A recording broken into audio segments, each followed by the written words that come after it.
Assalamualaikum warahmatullahi wabarakatuh. Bismillahirrahmanirrahim. Alhamdulillahirabbil alamin. Wa bihi nasta'in ala umuri dunya waddin wassalatu wassalamu ala asyrafil mursalin wa ala alihi wa sahbihi ajma'in wa man tabi'ahum bi ihsan ila yaumiddin wa sallim tasliman katsiran katsira adada khalqi ta'ala wa ridha nafsi wa zinata 'arsyi wa midada kalimati kama yuhibbu rabbuna wa yarda. Ya Hakim rahmatika nastaghits waslih lana sya'nana kullahu wa la takilna ila anfusina tarfat 'ain. Alhamdulillah, para kekasih Allah, pencinta masjid, pencinta salat berjamaah, pencinta sunnah Rasulullah SAW yang dirahmati Allah, jemaah masjid An-Nur RT 8 dan Lidang. Mudah-mudahan kita selalu dijaga Allah, selalu disebut bahwa penjagaan Allah kepada makhluknya, khususnya manusia, ada dua. Semuanya dijaga Allah, hidup, nyawanya, kesehatannya, tenaganya, secara fisik, secara jasmani. Alam ini yang menjaganya, yang mengkontrolnya, yang mengawasinya, Rabbul Alamin, yang kita wajib sebut dalam salat dan di luar salat, Alhamdulillah Rabbil Alamin. Penjagaan kedua yang dikatakan ulama, penjagaan khusus, bila Allah menjaga iman kita, menjaga agama kita. Di pagi hari, bahkan 5 waktu sehari semalam kita dipanggil ke rumah Allah dengan suara mikrofon yang memecah kesepian pagi, keheningan pagi. Alhamdulillah, kita sudah mendengar panggilan Allah. Allah sudah meringankan langkah kita untuk datang ke rumahnya. Tidak sampai 10% orang yang datang ke rumah Allah di pagi hari. Alhamdulillah, kita sudah dipilih Allah di antara yang berjumlah sedemikian rupa itu. Selawat dan salam ke atas Rasulullah SAW. Kita sudah berada di bulan Rabiul Awal, sudah dimulai penyambutan ataupun persediaan persiapan untuk menyambut bulan yang mulia ini, bulan Maulidur Rasul sallallahu alaihi wasallam. Allahumma shalli ala sayyidina Muhammad wa ala sayyidina Muhammad kama shallaita ala sayyidina Ibrahim wa ala sayyidina Ibrahim fil alamin innaka Hamidum Majid. Di antara sunnah Nabi yang jarang orang melaksanakannya, kecuali di komunitas umat Islam yang maju, ialah duduk bertazkirah di pagi hari di masjid. Kalau di komunitas yang maju,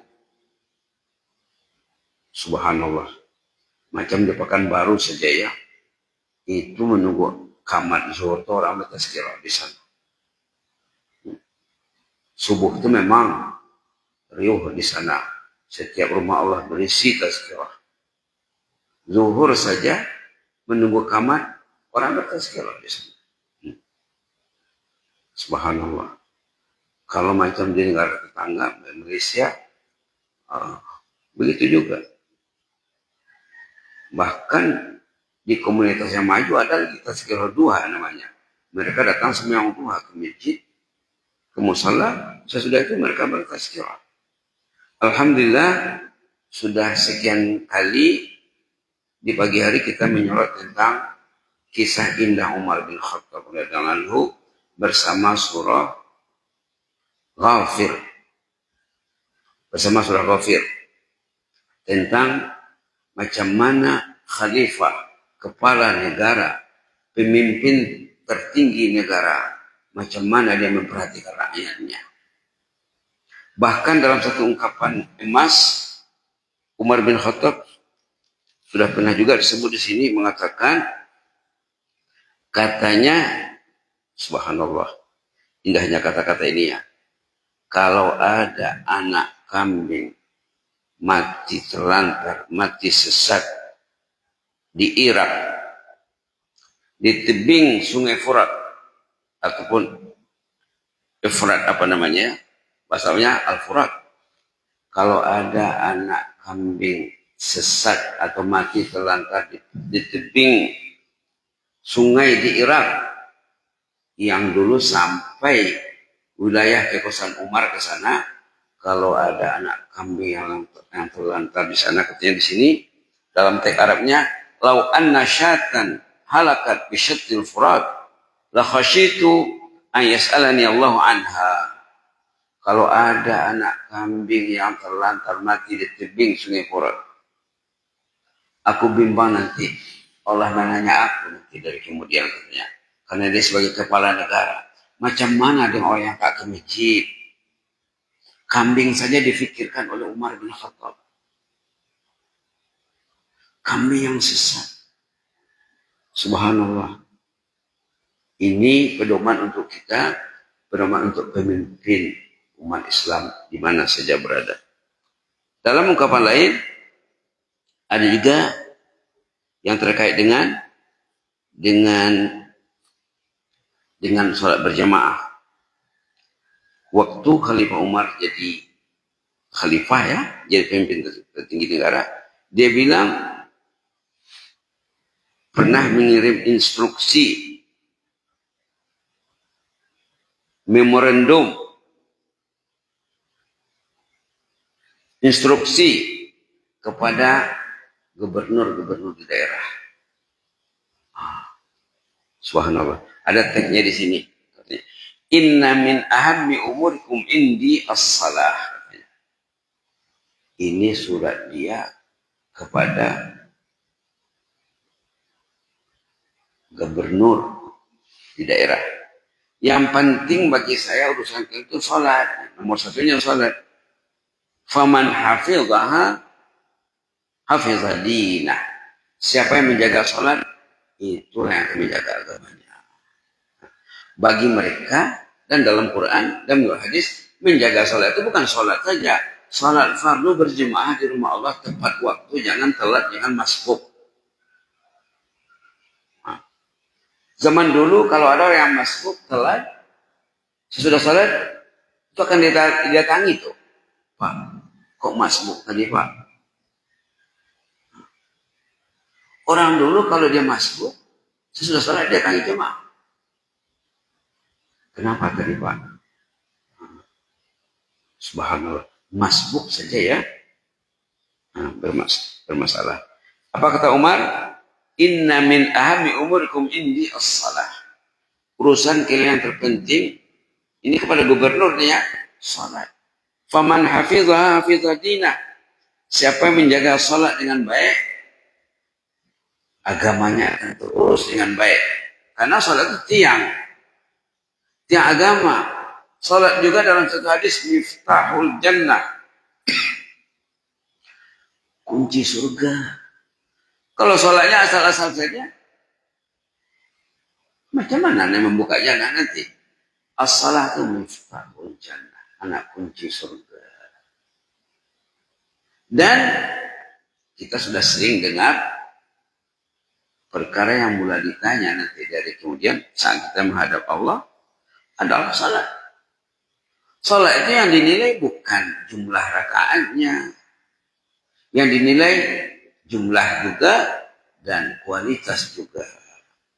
Kualitas dan kuantitas. Terutama kuantitas. Kualitas ya, terutama kualitas. Jadi kata Umar, siapa yang menjaga kualitas salatnya, berarti agamanya akan selamat. Wa man dhayya'aha katanya. Siapa yang mengabaikan salat, enggak peduli dia. La ilaha illallah. Fa huwa lima siwaha adya'. Kalau salatnya enggak beres, yang lain serba tak beres. Subhanallah. Tentulah Umar ini berbicara merujuk kepada pengalamannya bersama baginda Rasulullah waktu Rasulullah hidup. Rasulullah dalam hadis lain mengatakan, sudah sering dibilang di sini juga ya. Apa kata Rasulullah? ولا يزال قوم يتأخرون حتى يؤخرهم Allah. Kalau orang itu gemar telat sholat berjamaah, bahkan gemar telat masuk saf, kata Rasulullah SAW, dia akan telat dalam segala urusannya. Kalau dia sebagai seorang pelajar, mahasiswa, belajarnya akan tercicir jauh. Kalau dia seorang petani, banyak peluang-peluang kesuksesan yang akan tercicir kalau sholatnya serba terlambat. Subhanallah. Kalau dia seorang pedagang, dia seorang pegawai, dia seorang pemimpin, kata Rasulullah SAW, urusannya akan serba tak beres. La haula wa quwwata illa billah. La haula wa quwwata illa billah. Hebatnya kata-kata Umar ya. Dalam sisi lain Umar juga pernah mengatakan, kalau kamu salat, lihatlah jemaah kiri kanan, ahli keluargamu, sahabatmu, tetanggamu. Ada enggak? Kalau kebetulan ada, alhamdulillah. Kalau tak ada, nanti datangilah dia, tanya dia, Pak, Bapak sholat subuh dari di mana, Pak? Sampai begitu ya, perhatian Umar bin Khattab. Ditanya dia, disiasat dia, diselidiki dia katanya. Kalau dia ada alasannya yang logika, contohnya, oh saya tak sehat, atau keluarga saya tak sehat, saya tadi sibuk ngurus keluarga yang kurang sehat. Kalau bisa dibantu, katanya dibantu dia. Subhanallah. Itu tentang salat fardu ya. Sebenarnya salat ini menurut Islam, salat menurut Islam bukan salat fardu saja. Kadang-kadang orang tuh dipikirnya salat fardu saja dan tak perlu berjamaah. Itu bukan salatnya Rasulullah. Itu bukan salatnya cara sahabat. Kalau kita lihat tafsir Al-Quran, kita lihat kata-kata salat pertama disebut dalam Quran ayat 3 suratul Baqarah. Alladzina yu'minuna bil ghaib wa yuqimuna as-salah. Salat di situ itu bukan salat fardu saja. Salat fardu dan sunat. Salat berjamaah juga. Bahkan ulama memperincikan, menerangkan secara terperinci maksud salat itu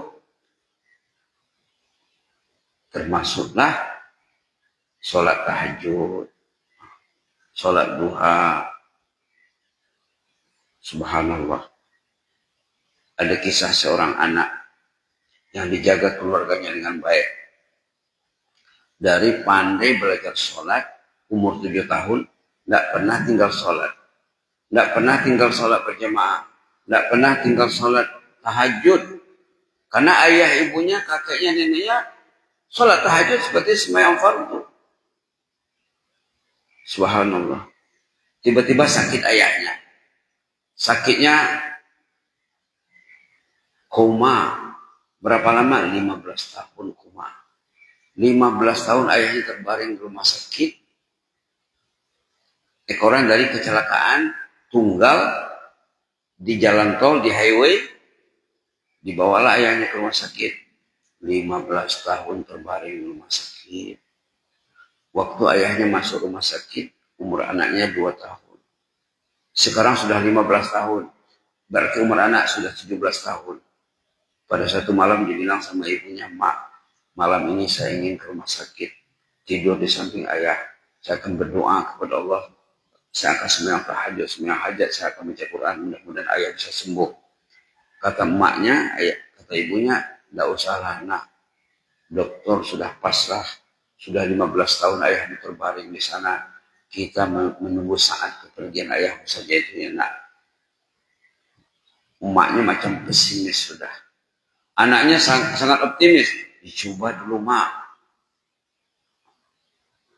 Kalau kau beria-ia, kalau kau yakin pergilah. Anggonesi dorohamuinak cemani katanya. Pergilah anaknya berdoa. Duduk ayahnya. Sehat. Pulang ke rumahnya, dapat lagi adik. Subhanallah. Betapa hebatnya anak tuh kalau dijaga ya sholatnya, potensinya sangat tinggi, sangat besar. Subhanallah. Pernah disebut di sini juga kisah orang saleh pergi ke rumahnya, pergi ke rumah sahabatnya di pagi hari. Pagi-pagi sudah menemui rumah sahabatnya di pagi hari. Sampai di rumah orang yang ditemui itu, tuan rumahnya menangis. Subhanallah. Kok menangis, Pak? Ada apa masalah Bapak? Adakah Bapak mau mendengar berita kematian? Innalillahi wa inna ilaihi raji'un. Ada suatu saudara atau famili kekasih Bapak, kesayangan Bapak, buah hati belahan jiwa yang meninggal dunia, tulang belakang, tulang utama dalam kehidupan Bapak, tempat bersandar, tempat mengandalkan harapan. Tidak ada yang meninggal katanya. Kenapa Bapak menangis? Ataukah Bapak sakit? Orang lain tidak mengetahui penderitaan yang Bapak alami. Saya sehat dan tidak ada yang meninggal keadaan sakit. Kenapa Bapak menangis? Tadi malam saya tidak tahajud. Allah marah sama saya. Saya terusir dari rahmat Allah. Saya terhijab, saya terdinding. Saya terblokir dari rahmat Allah. Kenapa saya terdinding, terblokir? Tentulah karena ada dosa saya selama ini yang menghalang saya untuk bertahajud. Subhanallah. Maka ulama membuat rumusan, orang yang tak salat berjamaah, orang yang tidak memenuhi panggilan azan, orang yang tidak tahajud itu karena dosanya. Itu maka saya menangis katanya. Mudah-mudahan tangisan saya ini bisa menghanyutkan dosa saya. Nanti malam saya akan tahajud. Nah, di zaman Imam Hasan Basri, rahimahullah, ulama tersohor, ulama nomor 1 di kalangan tabi'in sesudah sahabat Nabi. Bahkan dalam buku ada dibaca, kalau ada Nabi sesudah Muhammad, katanya. Kalau ada, kita ada. Maka calon nomor 1-nya adalah Imam Hasan Basri. Imam Hasan Basri pernah ditanya oleh jemaah curhat, mengeluh, Imam, tadi malam kami sudah berniat nak tahajud. Air uduk sudah disediakan dengan baik, tapi tak terbangun. Di mana silapnya? Kata Imam Hasan Basri, qayyadatkum khatayakum, qayyadatkum zunubukum wa khatayakum. Kamu ini dibelenggu dosa. La ilaha illallah. Kamu ini dirantai, dibelenggu, tidak bisa bergerak karena dosa banyak katanya. Mudah-mudahan bermanfaat Pak ya. Jadi kita bersama kisah Umar, kita perkuat dengan sejarah orang-orang saleh dan kata-kata iman dari ulama lain, termasuk tadi Imam Hasan Basri. Mudah-mudahan kita selalu terpaut hati di rumah Allah sebagai jemaah masjid dan nur ya. Dalam hadis ada disebut, orang itu kalau ringan langkahnya kebijak, katanya hidup matinya akan dijaga Allah. Hadis dari Imam Tirmizi. Dalam hadis yang sama juga katanya kalau rajin datang rumah Allah, katanya dia akan hari-hari akan bersih dari dosanya seperti anak baru lahir. Subhanallah. Orang yang terpaut hati ke rumah Allah dalam hadis, hidupnya seperti kayaumi waladathu ummuh, seperti hari dia dilahirkan ibunya. Betapa tidak langkah ke masjid, pulang dan pergi menghanyutkan dosa, berada di masjid. Selama dia berada di masjid, dia didoakan malaikat, Allah marhamhu, ya Allah rahmati bapak ini, ibu ini. Allah maghfirlahu, ya Allah ampuni dosanya. Allah matum alaih, ya Allah terima taubatnya. 3 dalam 1 Pak doa malaikat bagi orang yang duduk di rumah Allah. Jazakumullah khairah. Inni uhibbukum fillah wa astaudiukumullah. Wassalamualaikum warahmatullahi wabarakatuh.